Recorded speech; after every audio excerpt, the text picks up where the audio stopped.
এই ডিউটি কেমন গেল? আমার ডিউটি তো একই রকম।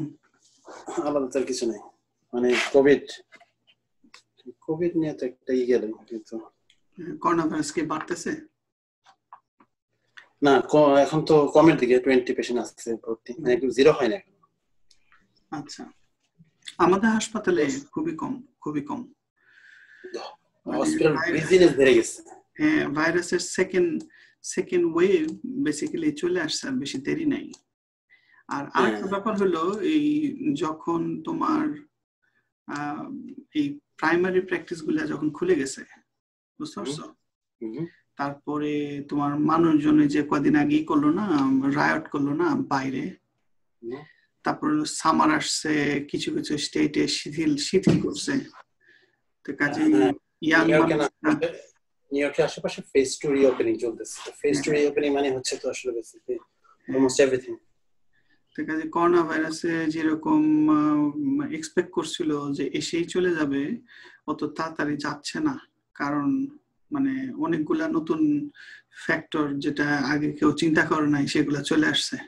এক নম্বর হলো তোমার ওই রায়ট, তো আনপ্রেসিডেন্টেড, তাই না? হঠাৎ করে একজন মারা গেল, মানুষজন তো বাইরে যে ভাঙচুর, চিৎকার চেঁচামেচি, গ্যাদারিং, তুমি নিশ্চয়ই ভিডিও দেখছো, ছবি দেখছো, গাদাগাদি করা মানুষ, তাই না?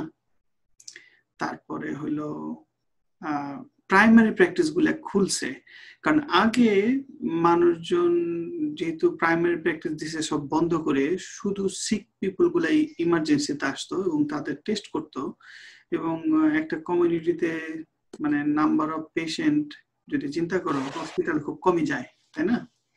বেশিরভাগ যাই তো মানে প্রাইমারি প্র্যাকটিসে। কাজে প্রাইমারি প্র্যাকটিস খুলে দেওয়ার পর মোর পিপল যাইতেছে আর রুটিনলি সবাইকে টেস্ট করতেছে এখন, anybody who goes to primary doctor, তাই না? আর আরেকটা হলো সামার এসে মানুষজন সাইকোলজি চেঞ্জ হয়ে গেছে, সবাই বাইরে যাওয়ার জন্য পাগল ন্যাচারালি, তাই না? অনেকদিন শীতকালে বসেছিল আমেরিকার মানুষ, ইন জেনারেল সামারটাকে 3 মাস যেহেতু থাকে, খুব মানে সারা বছর ওয়েট করে সামারের জন্য। কাজে সামার এসে, আর ভাইরাসটা নিজেও বেসিক্যালি অনেকে বলতেছে যে অ্যান্টিবডি বেশি দিন লাস্ট করে না। তুমি নিশ্চয়ই একটা নিউজ পড়ছো যে 2-3 সপ্তাহ পরে যাদের ইনফেকশন হয়েছে তাদের অ্যান্টিবডি যেটা আগে পজিটিভ থাকতো, প্রোটেক্টিভ যেটা, সেটা লাস্ট করে না। কিন্তু এখানে কয়েকটা কথা আছে। যদি ইনফেকশনটা হয় মানে সিভিয়ার এবং ক্লিনিক্যাল, তখন অ্যান্টিবডিটা একটু বেশি দিন থাকে। আর যাদের সাবক্লিনিক্যাল অথবা মাইল্ড ইনফেকশন হয়, তাদের অ্যান্টিবডিটা চলে যায় 1 সপ্তাহ 2 সপ্তাহ পরে, আনডিটেক্টেবল হয়ে যায়। কিন্তু এটার এগেইনস্টও পয়েন্ট আছে। খেয়াল করো, তুমি যদি মিউকোজাল ইনফেকশন ধরো নাকে, তাই না? তাহলে নাক দিয়ে যেহেতু পোর্টাল অফ এন্ট্রি রেসপিরেটরি ট্র্যাক্টে, কাজে এইখানে অ্যান্টিবডিটা তো প্রাইমারি মেকানিজম না, মানে ইমিউনোগ্লোবিন মানে আইজিজি, মানে ব্লাডে যেটা টেস্ট করতেছে সেটা তো আইজিজি, এবং ওইটা কমে যাচ্ছে। কিন্তু অ্যান্টিবডিটা যেটা মোর অ্যাপ্রোপ্রিয়েট এবং মোর মানে ইফেক্টিভ ইন প্রিভেন্টিং ইনফেকশন এবং প্রোটেক্টিভ, সেটা হলো আইজিএ, তাই না? এখন আইজিএটা তো মেজার করার ডাইরেক্ট কোনো উপায় নেই, তাই না? তো এখন আইজিএ যদি তোমার মিউকোজাতে থাকে, আর হেল্পার টি সেল থাকে, প্লাজমা সেল থাকে, যেগুলো লোকাল প্রোটেকশন দেয়, তাই না? কাজে এই ফ্যাক্টরগুলো কনসিডার করতে হবে। এই জন্য আমার সাথে একজনের সাথে কথা হয়েছে যে দ্বিতীয় স্পাইক অলরেডি আসতেছে এবং অ্যান্টিবডি ইজ নট ইফেক্টিভ, কারণ অ্যান্টিবডি লাস্ট করতেছে না। তাহলে সিচুয়েশনটা কি হচ্ছে? তো ওর সাথে কথা বলার সময় সব কথা বলতেছিলাম। কিন্তু বটম লাইন হলো, হাসপাতালে সোফার আগে যেরকম মার্চের দিকে অনেক সিভিয়ার রোগ আসতো, sick, pneumonia, respiratory failure, hypoxia, এবং অনেক কেস, ইন জেনারেল আমার হাসপাতালে রোগী কমে গেছে। আতিক, তোমার হাসপাতালের কোভিড এর যেরকম মার্চে দেখছো, সেটা কি অবস্থা ছিল? কোভিড অনুযায়ী যদি ধরেন আপনি রোগী কমেছে, কোভিড অনুযায়ী, কোভিড ডায়াগনোসড কোভিড। আচ্ছা, তবে হাইপক্সিয়া তো আর অনেক কজ আছে, তো সিএইচএফ, এখন সিএইচএফটা কম, কিন্তু অন্যান্য রোগগুলো বাড়তেছে, অন্যান্য যেগুলো সেলুলাইটিস বা আদার কিছু কমন, এগুলো রোগী বেড়ে যাচ্ছে, রোগীর সংখ্যা বেড়ে যাচ্ছে। রোগীর সংখ্যা মনে করেন অনেকদিন রোগীরা আসে নাই, যেমন কার্ডিয়াক রোগী, তারপর চেস্ট পেইন, সেলুলাইটিস, নন রেসপিরেটরি ট্র্যাক্ট ইনফেকশন রোগীগুলা অনেকদিন হাসপাতালে আসে নাই, যেমন কমন কোমরবিডিটি, ডায়াবেটিক কিটোঅ্যাসিডোসিস, এগুলো হসপিটালে রেগুলার আসে, তাই না? এখন তারা ফেরত আসতেছে, হসপিটাল ইজ ফুল, কিন্তু কোভিড রোগী কম। তা কাজেই আমরা এর আগের দিন সেশনে যে বলছিলাম যে কমিউনিটিতে কেস বাড়তেছে, হোপফুলি তারা হেলদি অ্যাডাল্টকে অত বেশি ক্ষতি করতেছে না, কারণ যারা বেশি যদি ক্ষতি হয়ে যায়, রোগটা যদি সিভিয়ার হয়, তাহলে তো হাসপাতালে আসবে, কিন্তু ইন জেনারেল হাসপাতালে অত বেশি না। আমাদের স্টেটে ওহাইও, তোমারটা হলো কানেক্টিকাট, তাই না? কিন্তু যেসব স্টেটে আগে ধরে নাই, ফ্লোরিডা, টেক্সাস, অ্যারিজোনা, এগুলোতে এবার টাইট করে ধরছে। বেসিক্যালি যা হওয়ার তাই হচ্ছে, মানে জাস্ট লকডাউন করে কিছুদিন পিছাইন দেওয়া গেছে, কিন্তু যেসব স্টেটে আগে যায় নাই, পরে ট্রান্সমিট হয়েছে, মানে ডিলেড ট্রান্সমিশন, কিন্তু ট্রান্সমিট হওয়ার পরে একটা সিগনিফিকেন্ট পপুলেশনকে সে ঠিকই এফেক্ট করতেছে। কিন্তু ওয়ান ওয়ে আর অ্যানাদার আমাদের হোপ হলো যে মানে প্রোটেক্টিভ অ্যান্টিবডি অথবা প্রোটেক্টিভ মিউকোজাল যে পার্টিসিপেন্ট, তারা যদি হার্ড ইমিউনিটিটা এস্টাবলিশ করতে পারে, তাহলে হয়তো রোগটা এত খারাপ পর্যায়ে যাবে না আগের মতো। এটা একটা আপডেট, তাই না? তোমার কমেন্ট আছে? কমেন্ট মানে হচ্ছে আসলে যেটা বলে হার্ড ইমিউনিটি, এটা আসলে একটা মাত্র ডিজিজ দেখা গিয়েছে, সেটা পোলিও, রাইট? পোলিও তো আসলে ভ্যাকসিন ব্যবহার করে কিছু হয় নাই, যেটা হচ্ছে হার্ড ইমিউনিটি, তার জন্য কমে গিয়েছে, এটা একদমই মোটামুটি নাই বললে চলে। তো পোলিও তো বেশ ভয়ঙ্কর ছিল যখন এসেছিল, বেশ ভয়ঙ্কর। এখন সেকেন্ড থিং, এখন এখানে আপনি যেটা বললেন সেটা ঠিক আছে, আমি মানতেছি। 2-3টা পয়েন্ট আমি বলতে চাচ্ছি। এক নম্বর পয়েন্ট, যেমন এখন ফ্লোরিডা বা অ্যারিজোনা, টেক্সাসের দিকটা বাড়ছে, এটা বাড়ার কারণটা ধরতে পারি যে তারা রি-এক্সপোজ হচ্ছে আবার, কিন্তু ওইখানে তো বন্ধ থাকতেছে না। এখন তো আমাদের ট্রাভেল গুলো আবার খুলে দেওয়া হচ্ছে, ফ্লাই করতেছে, সবাই যাচ্ছে, ফ্লোরিডাও যাচ্ছে, সামার আলটিমেটলি সবাই যাচ্ছে, সব দিকে যাচ্ছে, অনেকে আসতেছে। এই যে মিক্স আপ হচ্ছে আবার, এটা একটা চান্স আছে আবার স্প্রেড হওয়ার, আবার রিস্প্রেড হওয়ার আর চান্স আরো বেড়ে যাবে। মানে আমাদের আরো সিগনিফিকেন্টলি কশাস হওয়া উচিত ছিল এখানে।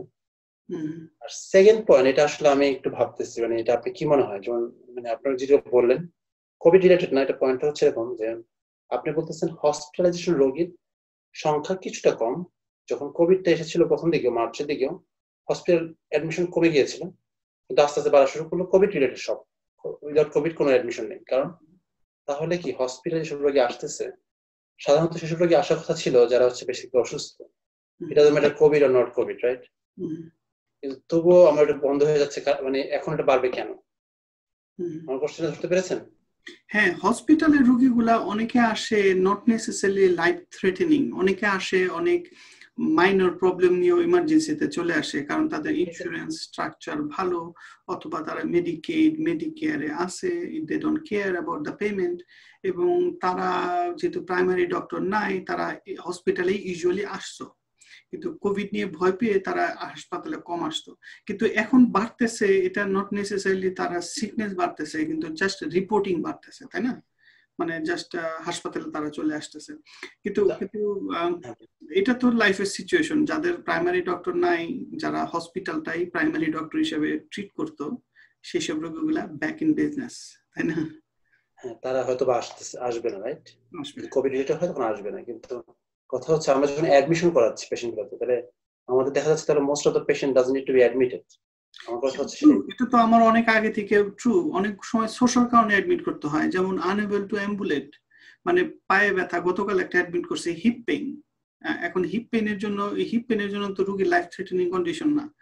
এখন আগে হয়তো কোভিড এর জন্য শুয়ে বসে ঘরেই থাকতো, কষ্ট করে কাজ করতো, কিন্তু এখন যেহেতু কোভিড শিথিল হয়েছে, they don't want to get suffering forever. তারা হাসপাতাল আসতেছে আনএবল টু অ্যাম্বুলেট। এখন রাতের বেলা যেহেতু তুমি হোম হেলথ এইড অথবা নার্সিং হোম অথবা সাব-একুট রিহ্যাব অ্যারেঞ্জ করতে পারতেছ না, ওভারনাইট, একদিনের জন্য 2 দিনের জন্য রোগীটা রাখতেই হচ্ছে। এখন এইটা তো নট নেসেসারিলি, এটা অনেকটা ইলেকটিভ ব্যাপার, ডিপেন্ডিং অন মানে রোগী কতখানি কোভিড কে ভয় পাচ্ছে, আর ডিপেন্ডিং অন রোগীর বাপ মা আছে অথবা রোগীর ছেলে মেয়ে আছে, ফ্যামিলি, তারা যদি এখন বলে যে না এখন তুমি হাসপাতালে যাও, তখন রোগীটাও মোটিভেটেড হয়ে আসে। তার মানে অনেক রোগীর ভর্তি আমরা করি, নট নেসেসারিলি ওই মুহূর্তে ভর্তি করাটা এসেনশিয়াল, ডিপেন্ডিং অন রোগী আসতেছে কিনা, মানে ইলেকটিভ অ্যাডমিশন।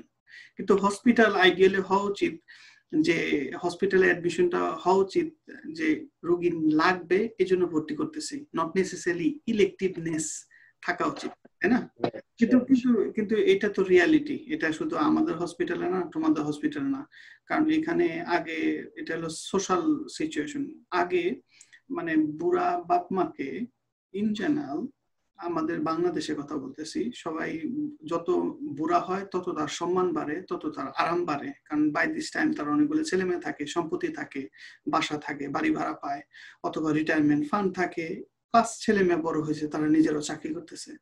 এই জন্য যত বুড়া তত তার কমফোর্ট বাড়ে, কিন্তু এখানে যত বুড়া তত তার সাফারিং বাড়ে। তো এখন এইখানের কনটেক্সটে বুড়াগুলা জাস্ট আসে, নট নেসেসারিলি তাদের লাইফ ইন জিওপার্ডি। কাজে ইলেকটিভ ব্যাপারগুলো একটা significant portion as a hospitalist job. এটা অবভিয়াস, যারা হসপিটালে চাকরি করে তারা সবাই জানে, কিন্তু যারা নন মেডিকেল তারা হয়তো আমেরিকায়, তারা হয়তো ব্যাপারটা জানে না যে অনেক হসপিটাল অ্যাডমিশনই basically elective or social admission significant. এখন তারা এই কোভিড লকডাউন বন্ধ হওয়ার সময় আটকে ছিল, এখন তারা সব ফেরত এসে হসপিটাল আবার ফুল। কিন্তু একটা গুড জিনিস, আমরা যেহেতু করোনা ভাইরাস নিয়ে আলাপ করতেছি, যে হসপিটালে করোনা ভাইরাসের মার্চের দিকে যেরকম সিভিয়ার রোগী আসতো, আমাদের ওহাইও, তোমাদের নিউ ইয়র্ক, যেখানে অলরেডি একটা প্রথম ওয়েভ চলে আসছে, সেখানে তুলনামূলক কমছে। এটা গুড জিনিস, কিন্তু অ্যান্টিবডিটা যেহেতু লাস্ট করে না, এটা একটা কনসার্নিং। কিন্তু আমি একটু চিন্তা করছি যে এটাকে আলটিমেট আমাদের বেঞ্চমার্ক, মানে কোনটা দেখে আমরা বুঝবো যে situation is getting out of control. আমার পার্সোনাল ওপিনিয়ন হলো total number of people affected versus total number of severe case, এই দুটার মধ্যে ওজন দিতে হবে। এখন যদি সিগনিফিকেন্টলি রিলেশনটা একই থাকে, তার মানে যত এফেক্টেড হচ্ছে তত সিভিয়ার রোগ হসপিটাল আসতেছে, তাহলে সিচুয়েশন ডেঞ্জারাস। কিন্তু অনেক রোগী ডায়াগনোসিস হচ্ছে কিন্তু হসপিটালে অ্যাডমিশন কম, এটা ইনডিরেক্টলি ভালো যে অ্যাটলিস্ট রোগটা দুর্বল হয়ে যাচ্ছে, অথবা মানুষের ইমিউন সিস্টেম অ্যাকোমোডেট করতে পারতেছে, অথবা রোগটার সাবক্লিনিক্যালটা আমরা আর্লি ডিটেক্ট করতেছি বাই এক্সেসিভ টেস্টিং। যেটা বললাম, প্রাইমারি ডক্টর খুলে গেছে, এই জন্য মানুষজন ওয়াক ইন করতেছে, হয়তো তার পায়ে ব্যথা, কিন্তু যেহেতু ডাক্তারের এবং অন্য স্টাফকে, হসপিটাল ক্লিনিকের স্টাফগুলোকে প্রোটেক্ট করতে হবে, এই জন্য এভরিবডি ইজ গেটিং স্ক্রিনড। এখন তার হয়তো করোনা ভাইরাস রিলেটেড সিমটমই ছিল না, কিন্তু স্ক্রিনিং করে ধরা পড়ছে, এবং সেটাও টোটাল নাম্বার অফ কেসের ক্ষেত্রে অ্যাড হচ্ছে। তাহলে এইটা যদি হয় সেটা গুড, যে বেসিক্যালি রোগটা ইন জেনারেল ইমিডিয়েট কমিউনিটির জন্য থ্রেটেনিং না। কিন্তু একটা জিনিস ট্রু, যেসব স্টেটে আগে পিক হয় নাই, নতুন পিক হচ্ছে, সেসব স্টেটে কিন্তু হসপিটালাইজেশনও বাড়ছে। যেমন টেক্সাসে হসপিটাল ভর্তি ইজ সিগনিফিকেন্টলি ইনক্রিজিং। বেসিক্যালি টেক্সাসের বিহেভিয়ার অ্যাজ ইফ আমরা ওহাইওতে যে ছিলাম, তোমার কানেটিকাট আর নিউ ইয়র্ক তো বিশাল ম্যাসাকার হয়েছে, আমি ওইটার সাথে কম্পেয়ার করবো না। টেক্সাসেরটা ওহাইওটার মতো, কিন্তু ওহাইওতে সেটা চলে গেছে মার্চে, আর টেক্সাসে সেটা এখন হচ্ছে। তো বেসিক্যালি অনেক আগে আমি আলাপ করছিলাম ফ্ল্যাটেনিং দ্য কার্ভ, তাই না?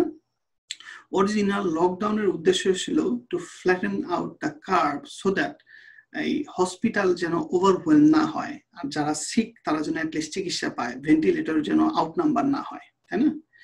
কিন্তু তুমি যদি অ্যাকচুয়াল ম্যাথমেটিক্স দেখো, ফ্ল্যাটেনিং দ্য কার্ভ করলেও এরিয়া আন্ডার দ্য কার্ভ একই থাকে। তার মানে এটা কি অল্প সময় একসাথে সবার হয়ে যাবে, নাকি ওই যতগুলা হইতো ততগুলাই একটু স্প্রেড আউট হয়ে যাচ্ছে?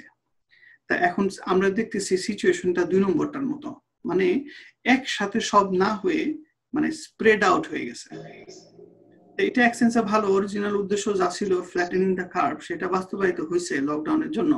কিন্তু টোটাল নাম্বার অফ ডেথ দেখো, এখনো তো ডাটা অনগোয়িং কালেকশন চলতেছে, কিন্তু সোফার গত 3 বছরের মার্চ থেকে জুলাই পর্যন্ত যে ডেথ, আর এই বছর মার্চ থেকে জুলাই পর্যন্ত ডেথ খুব ড্রামাটিক্যালি ডিফারেন্ট না। তার মানে করোনা অবশ্যই অনেক মানুষকে ডিরেক্ট কন্ট্রিবিউট করে মারছে, কিন্তু এটা ওই মানে ইবোলার মতো না, অথবা ওই যে অবশ্যই ইবোলার মতো না, হ্যাঁ খারাপ কিছু রোগ আছে না যে একদম যাকে ধরে তাকে মেরে ফেলে, অত ওরকম না।